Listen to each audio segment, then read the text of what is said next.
প্রভু কন হীরামন এ মোর স্বভাব, যেই ভাবে ভক্ত ভাবে মোর সেই ভাব। কোন যুগে এইভাবে প্রাণ জল ভাষায় ঠাকুর নিজেকে ভক্তের তরে বিলিয়ে দেয়নি। যেই যে ভাবে ভক্ত ভাবে মোর সেই ভাব। ভক্তেতে আমাতে তুমি জানিবে অভিন্ন, ভক্ত মান্য হলে তাতে আমি হই মান্য। বাহ, কত দয়ার সাগর আমার ঠাকুর। ভক্ত যদি মান্য হয় তাহলে ঠাকুর মান্যতা পায়। আমার তারক গোসাই নিচু জাতের ছিল, কারার জাত, মানে যারা মাছ ধরে খেত, করাল জাতি। এর মধ্যে আবার বিভাজন ছিল। বড় আকারের যে মাছ সেই মাছগুলো ওরা ধরতে পারবে না, ছোট ছোট সাইজের যে মাছগুলো সেইগুলোরাই করাল জাতি যারা তারাই ধরতে পারবে। সেই করাল জাতিতে আমার এই তারক ভাগবতের জন্ম। একদিন অনেকগুলো মাছ পেয়েছে। হরিবল হরিবল হরিবল। ভক্ত যাতে সুখী হয় তাতে সুখী আমি, ভক্ত মোরে জানে তাই আমি অন্তর্যামী। ওই তারক গোসাই অনেকগুলো মাছ পেয়ে মনে মনে ভেবেছে, লক্ষ্মীপাশার বাজারে মাছ বিক্রি করি, এইবারে অনেক মাছ পেয়েছি, এইগুলো নিয়ে আমি সুদূর কলকাতায় বাজারে নিয়ে যাব। তাহলে এর সঙ্গে আরো কিছু মাছ মিলিয়ে কলকাতা শহরে নিয়ে যাব। আমার তারক গোসাই ওই ভেবে আর কিছু মাছ ক্রয় করে লক্ষ্মীপাশা ওই কালী মন্দিরে গিয়ে মাকে প্রণাম করে বলছে, ওমা আমি সুদূর কলকাতায় যাচ্ছি, আমি এই মাছ বিক্রি করে যদি লাভবান হই তাহলে ফেরার পথে আমি তোমাকে 1 টাকার প্রসাদ দিয়ে আমি বাড়িতে যাব। মাকে প্রণাম করে রওনা দিলেন সুদূর কলকাতায়। কলকাতায় গিয়ে মাছ বিক্রি করছে, বিক্রি করে অনেক টাকা লাভ করে প্রচুর ফিরে এসেছে। এসে প্রসাদী কিনে ওই যে মানসিক করেছিল মায়ের মন্দিরে গিয়ে প্রণাম করে বলছে, মা তুই আমার বাসনা পূর্ণ করলি, তাহলে আমি যে সংকল্প করেছিলাম সেই মানসিকটাই শোধ করে যাই। প্রসাদ দিয়ে প্রণাম করে যখন ফিরছে তখন একটা ছোট্ট বালিকার কণ্ঠস্বর বলছে, ও তারক তারক। তার আমার তারককর্তা ফিরে দেখে কোলাহল কানে গেলে হয় না, কারণ তো যোগ যুক্ত না থাকলে সম্ভব হয় না। কারণ যুক্তিতর্ক হাজার মন, প্রেম ভক্তি সামান্য একটু জিনিস, পলকে আসে পলকে যায়। তুমি নাই রূপের কানাই, তোমায় পলকের হারাই, আড়ালে লুকায়ে রোলে খুঁজে না রে পাই। এ প্রেম এ ভক্তি এমন, একবার লুকালে তাকে জনমবার খুঁজলেও পাওয়া যায় না। যথা ভক্ত তথা আমি সত্য নিরূপণ, অধিক কি কব আমি ভক্তেরও জীবন। তারক গোসাইকে যখন ডাক দিল, ও তারক তারক, ফিরে দেখে কি ছোট্ট একটা বালিকা বসা, জনমানব শূন্য, চারিদিকে হেরি। তারক গোসাই মনে মনে ভাবলো, বলছে তাহলে তুমি কি আমাকে নাম ধরে ডাকলে? ওই ছোট্ট মেয়েটা বলছে হ্যাঁ। বলে তুমি কে? বলে এইমাত্র তুই যে প্রণাম করলি, যাকে বললি মা কালী, আমি সেই মা। তারক গোসাই বলছে তাহলে তুই আমাকে দেখা দিলি? তারক গোসাই বলছে আমি তোকে তো এখানে দেখিনি, আমি কলকাতায় দেখেছি। কিভাবে? আমি যখন মাছ বিক্রি করি, তুই ছোট্ট মেয়ে হয়ে ক্রেতাদের ধরে ধরে নিয়ে আসছিস, সবাইকে ডেকে ডেকে বলছিস আমার বাবা তারক মাছ নিয়ে বসেছে, আমার বাবার কাছ থেকে তোমরা মাছ কিনে নাও। মা, তুই এত কৃপাময়, আমার সঙ্গে সঙ্গে তুই কলকাতা পর্যন্ত গেলি, সেখান থেকে এসে আমাকে দেখা দিলি। ওই শ্যামা মা বলছে আমার তোর কাছে একটা দাবি, যার কারণে আমি তোর সম্মুখে এসেছি। কারণ আমার দেখা মনি ঋষি যোগী পায় না। আমি তোর কাছে দেখা এই জন্য দিয়েছি, তোর কাছে একটা দাবি। তুই তো ভালো কবি গান গাস, আমার একটু কবি শোনাবি। তারক গোসাই বলছে মা, আমি জ্ঞানহীনা, ভক্তিহীনা। কবি গান তো জ্ঞানের গান, ভক্তির গান। আমার মধ্যে আক্ষরিক জ্ঞান নাই, ভাবের গান। ওই ছোট্ট মেয়েটা বলছে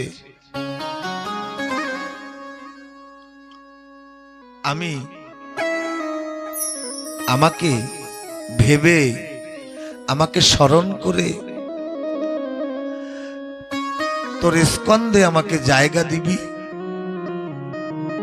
তোর তাহলে কিছু বলতে হবে না, তোর মুখ থেকে আমি আমার কথা বলে আমি আত্মসাৎ করব। তারক গোসাই তখন স্কন্ধে মাকে বসার জায়গা দিল। আজ যে আমরা উত্তরীয় স্কন্ধে ধারণ করি, আমার তারককর্তা থেকে এর জন্ম। কবি সরকাররা, মহাজনেরা যে উত্তরীয় এখানে ধারণ করে স্কন্ধে, যার যার ইষ্টকে, যার যার শক্তিকে এখানে স্থান দেয়, তাই এই উত্তরীয়। হে শক্তি মা, আমি তো তোমার তারকের মতো নয়, তবে আমি তোমার তারককে বড় ভালোবাসি। আমি তো তোমাকে আগ্রহ করতে পারি না। আমার অশ্বিনীকর্তা লেখছেন, কথায় কথায় বলে অনেকজন, ভস্য ফেলতে ভাঙা কুলার করে প্রয়োজন। আমায় দাসী রেখো তেমনি মতন, সে যোগ্য নয় বাঞ্ছা বেশি। আমার এই স্কন্ধে মা তুমি থেকে তোমার তারকের কথা তুমি বলে দিও। তাই যে করে হরির চিন্তা, তার যত ভার, নিজ স্কন্ধে লয় হরি জগত ঈশ্বর। আমার তারক গোসাই দয়ার সাগর ছিলেন। তারক গোসাই লিখলেন লীলামৃতের পাতায়, জীবে দয়া নামে রুচি, মানুষেতে নিষ্ঠা,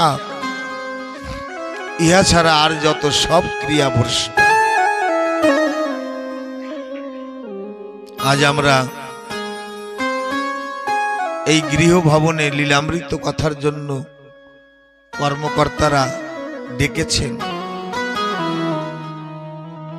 আমরা সকলে অবগত হয়েছি সেই ঠাকুরের স্নেহভাজন ভক্ত যিনি দীর্ঘদিন রোগাগ্রস্ত,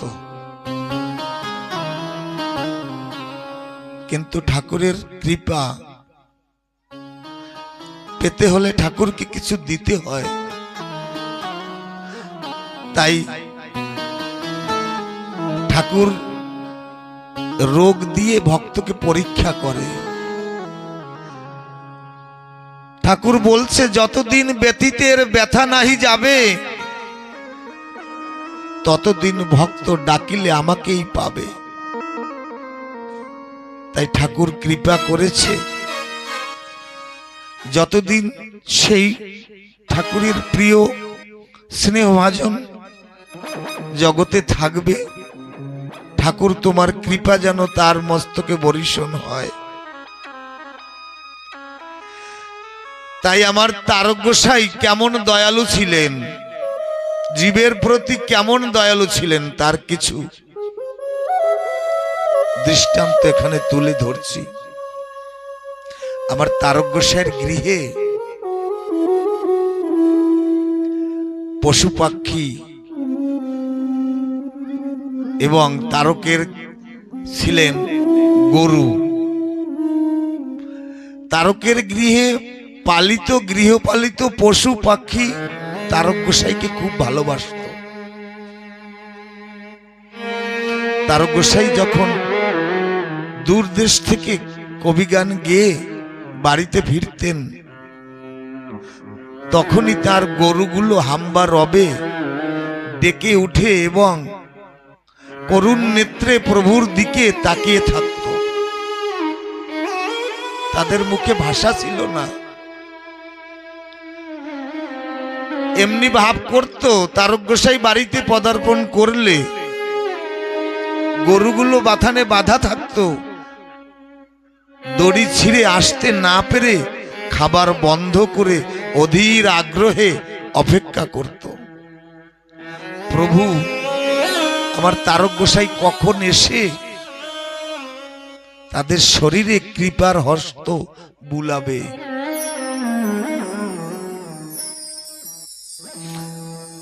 অপেক্ষায় থাকত। তারক গোসাই ঘরে না যেয়ে কাপড় জামা না ছেড়েই আগে গরুগুলির কাছে যে প্রত্যক্ষ গল কম্বল ও গায়ে হাত বুলাতেন। গরুতে তো ভাষা ছিল না, চোখ থেকে জল পড়ত। গরুর জল, চোখের জল তারকের চরণে পড়ত। ওই জলে হয়তো লেখা থাকতো, না জানি কোন কর্মফলের কারণে তোমার গোয়ালে গরু হয়ে এসেছি, তোমার সংস্পর্শ পেয়েছি। গরুগুলি তখন শান্ত হয়ে যেত এবং চোখ বুঝে প্রভুর আদর গ্রহণ করত অন্তর দিয়ে। তারক গোসাই বাড়িতে আসার সঙ্গে সঙ্গে বিড়ালগুলি খাবার ফেলে মেউ মেউ করে লেজ খাড়া করে তাদের প্রভুর পায়ে মুখ ঘষত। বিড়ালে আমরা মানুষ হয়ে মা বাবার চরণে মাথা নত করি না, মানুষ হয়ে সাধুগুরুর চরণে মাথা নত করি না।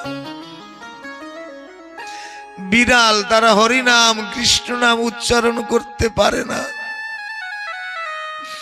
কিন্তু তারক গোসাইয়ের চরণে মুখ ঘষত এবং গা ও লেজ দিয়ে প্রভুর গায়ে স্পর্শ করত।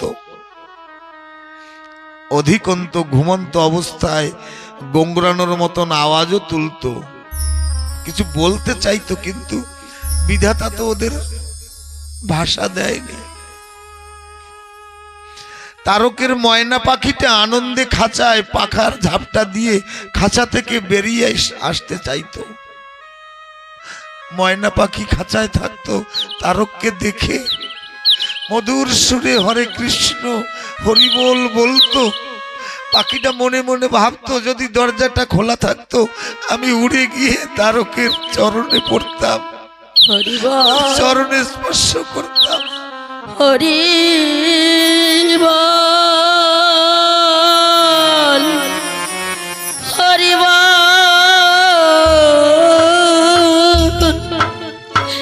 হরি বল। ওই পাখিটা করুণ সুরে বলে, আমার যদি স্বাধীনতা থাকতো আমি হরি বল বলে আমার তারক কর্তাকে অভিনন্দন জানাতাম। আমি হরি বলতে বলতে নয়নের জলের মালা গেথে আমার তারক গোসাইকে পড়াতাম। আমি গুটি গুটি পাখায় উড়ে গিয়ে পুষ্প শাখা থেকে পুষ্প এনে আমার তারক কর্তার চরণ সাজাতাম।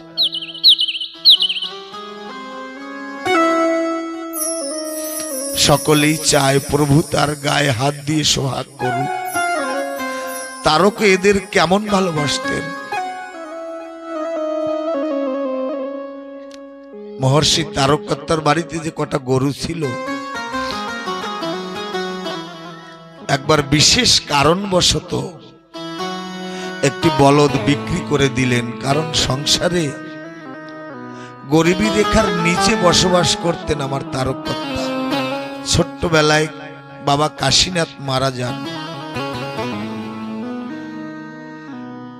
তাই ওই ছোট্ট সংসার চালাতে তারকের বড় কষ্ট হতো। তাই নিদানে পড়ে একটা গরু বিক্রি করে দেয়।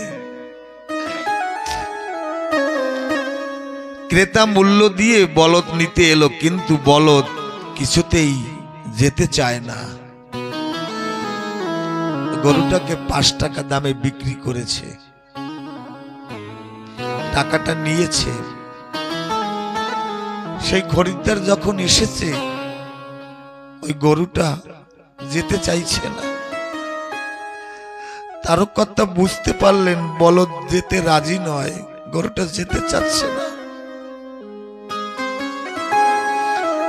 তারক গোসাইয়ের হৃদয় দ্রবীভূত হলো দয়ায়, কিন্তু উপায় নেই।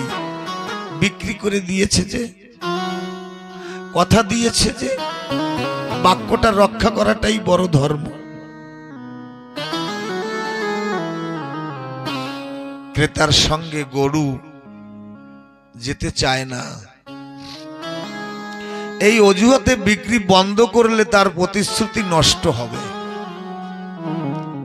ক্রেতার চোখে তিনি ছোট হয়ে যাবেন, এই ভয়ে ইচ্ছা থাকলেও গরুটি বিক্রি বন্ধ করতে পারলেন না। অতীব দুঃখিত অন্তরে অনেক জবরদস্তি করে ক্রেতার হাতে তুলে দিলেন সেই গরুটাকে। ক্রেতা তার পিঠে পাঁচন দিয়ে আঘাত করে জোরে জোরে বাড়ি দিতে নিজের বাড়ি নিয়ে গেলেন। যখন গরুটাকে আঘাত করছে, তখন তারক সেই হরিচাঁদ ঠাকুরকে ডেকে বলছে, ঠাকুর, তুমি ওর আঘাতটা আমার দেহে দাও, ও যেন কষ্ট না পায়। কোন যুগে এমন লীলা হয়নি, জীবে দয়া নামে রুচি। এই সময়টা অতিবাহিত হয়ে যাবার কিছুদিন পরে আমার তারক গোসাই ওড়াকান্দি ঠাকুর বাড়ি যাচ্ছিলেন মহাপ্রভুর সঙ্গে দেখা করতে, হরিচাঁদ ঠাকুরের সঙ্গে দেখা করতে যাচ্ছিলেন। তখন প্রখর রৌদ্রের চৈত্র মাস, বেলা তখন দ্বীপ্রহর। ওড়াকান্দির নিকটবর্তী এক মাঠে সেই ক্রেতা যার কাছে গরু বিক্রি করেছিল, সেই কৃষক হাল চাষ করছেন সেই বলদটি দিয়ে। যখন তারক গোসাই ওই মাঠের পাশ থেকে যাচ্ছেন, বিলের মধ্য থেকে যাচ্ছেন, ওই বিলের জল শুকিয়ে গেছেন। ওই গরুটা, ওই বলদটা তৃষ্ণার্ত, অতি কষ্টে হাল টানছে। অন্য একটি বলদের সঙ্গে তারক চলার পথে দেখতে পাচ্ছিল দূর থেকে। এই কষ্টকর দৃশ্য ধীরে ধীরে হাল টানছে বলে কৃষক খুব জোরে জোরে বলদের পৃষ্ঠে পাঁচনের আঘাত করছে। দূর থেকে আমার তারককর্তা দর্শন করছে। তারকের যাবার রাস্তা ওই জমির নিকট দিয়ে। হঠাৎ সেই বলদ দয়াময় তারককে দেখতে পেয়ে হাম্বা রবে ডেকে উঠল। গরুটা তার পূর্ব মালিককে দেখে ডাকছে, আর থাকতে পারল না। কাদের জোয়াল দড়ি সকল ফেলে দৌড়ে এসে তারকের চরণের কাছে মাথা নত করেছে। স্তম্ভিত হয়ে দাঁড়িয়ে পড়লেন, বলদের চোখে জল। বলদটা তারকের গা চাটছে, চারিদিকে লোকজন জড়ো হয়ে গেছে এই আশ্চর্য কাণ্ড দেখে, যে হাল চাষা গরু নাঙল জোয়াল নিয়ে ছুটে গোসাইয়ের কাছে এসে গোসাইয়ের শরীরকে চেটে দিচ্ছে। তারকের মন দয়ায় বিগলিত হলো এবং মনে মনে অনুতাপ করতে লাগলেন বলদ বিক্রিজনিত নিষ্ঠুর কর্মের জন্য। তার চোখ জলে ভরে গেল। পশুর কৃতজ্ঞতাপূর্ণ স্নেহের কারণে অতঃপর তারক ক্রেতাকে বললেন বলদটি ফিরিয়ে দিতে। এই প্রখর রোদে হাল চাষে গরু অনেক কষ্ট পাচ্ছে, তাই সে প্রভুর কাছে নালিশ জানাচ্ছে। গরুটি গিয়ে তারক গোসাইয়ের কাছে বলছে, আমি তোমার কাছে ছিলাম, কত আদরে ছিলাম, আমি যে আর কষ্ট সইতে পারছি না, আমাকে তুমি গ্রহণ করো, আমাকে তুমি নিয়ে যাও। তাই ক্রেতাকে বাড়ি থেকে টাকা নিয়ে যেতে বললেন তারক গোসাই।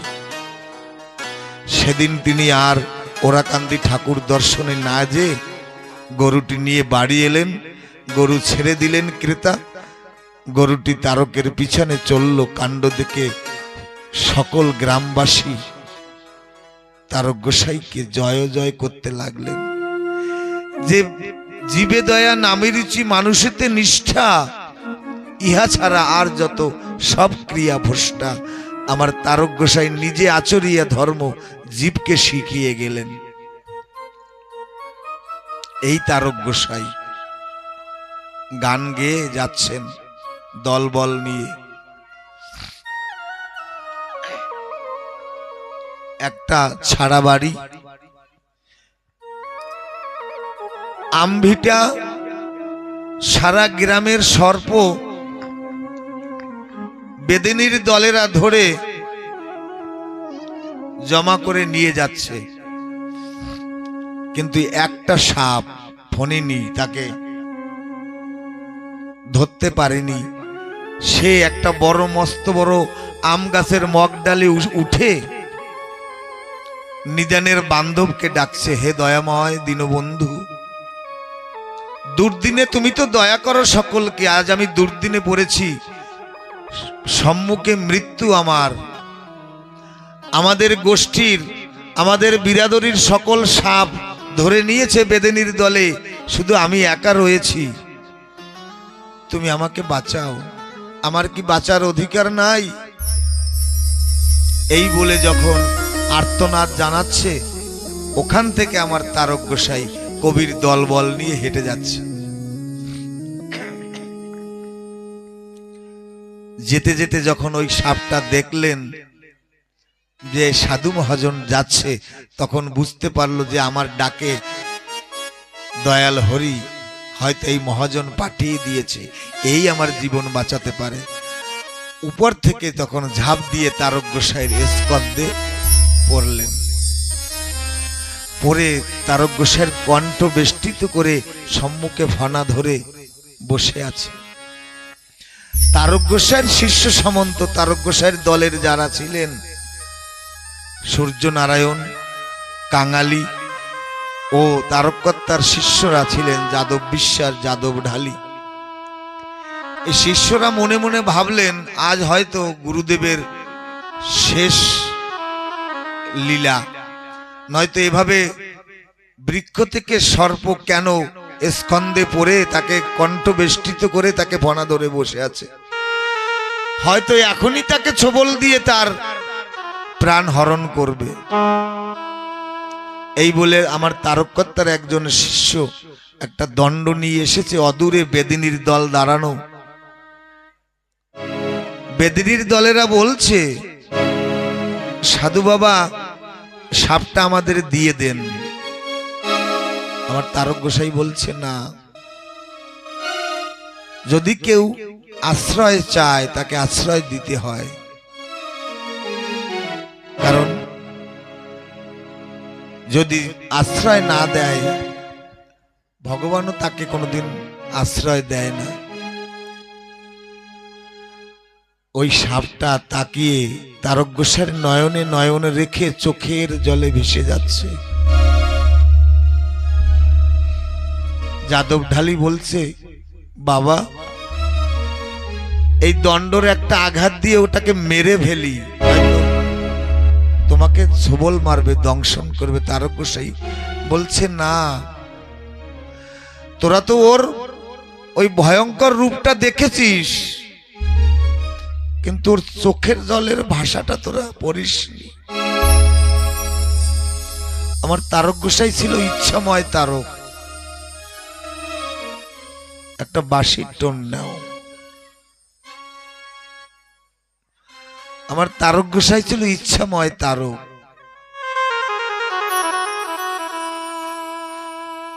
চোখের জলের ভাষা তারকগোসাই বুঝতে পারছে। ওই চোখের জলের ভাষায় আছে, টপ টপ করে জল পড়ছে, আর তাতে লেখা রয়েছে যে কত ভগবানকে ডেকেছি, কেউ আমাকে সাহারা দেয়নি। তুমি আমার নিদানের বান্ধব, তুমি আমাকে সাহারা দিয়েছ, তুমি আমাকে কৃপা করে বাঁচার অনুমতি দিয়েছ। তারকগোসাই যাদব বিশ্বাসকে বলল, বেদিনীর দলকে বলে দাও এই সাপটাকে যেন ওরা না ধরে। যখন ওদের বলে ফিরিয়ে দিল, তখন ওই সাপটা আস্তে আস্তে নেমে, তারকগোসাই বলল, যাও তুমি মুক্তি, অদূরে গিয়ে একটা গর্ত আছে, ওখানে থেকো। সাপটা গিয়ে গর্তে যাওয়ার পরে আবার কি ভেবে যেন আবার ফিরে এসেছে। ফিরে আসার পরে তারকগোসাইয়ের চরণ দুটো পাকিয়ে ধরেছে, আবার ভনা তুলেছে। এইবার যাদব বিশ্বাস মনে মনে ভেবেছে, এইবার বোধহয় কর্তাকে দংশন করবে। তারকগোসাই বলছে, না, ওকে প্রহার করিস না, ওকে আশীর্বাদ করেছিলাম বাঁচার জন্য, এইবার এসে আমার চরণ ধরে বলছে আমাকে তো হিংস্র বিষাক্ত, আমাকে দেখে সবাই ভয় পায়, আমার মধ্যে বিষ ভরা, আমার দংশনে মানুষের প্রাণ অনিষ্ট হয়। হে গোসাই, তোমার চরণ ধরে এই আশীর্বাদ চাই। শুনেছি হরিভক্তের চরণে স্পর্শ করলে নাকি পরজন্মে মানব রূপে আসা যায়, তাই তোমার চরণে এই ভিক্ষা চাই, আমাকে এই আশীর্বাদ দাও, আমি পরজন্মে যেন একজন হরিভক্ত, কৃষ্ণ ভক্ত হয়ে এসে আমি যেন তোমাদের মতো হরিনাম উচ্চারণ করতে পারি, আমি যেন ভক্তের সঙ্গে মিশে হরিনাম করতে পারি। হরি বল, হরি বল, হরি বল। বিষধর সর্প সে আমার তারকগোসাইকে চিনেছে, আমরা মানুষ হয়ে তাকে চিনি নাই। সে মাথার মণি,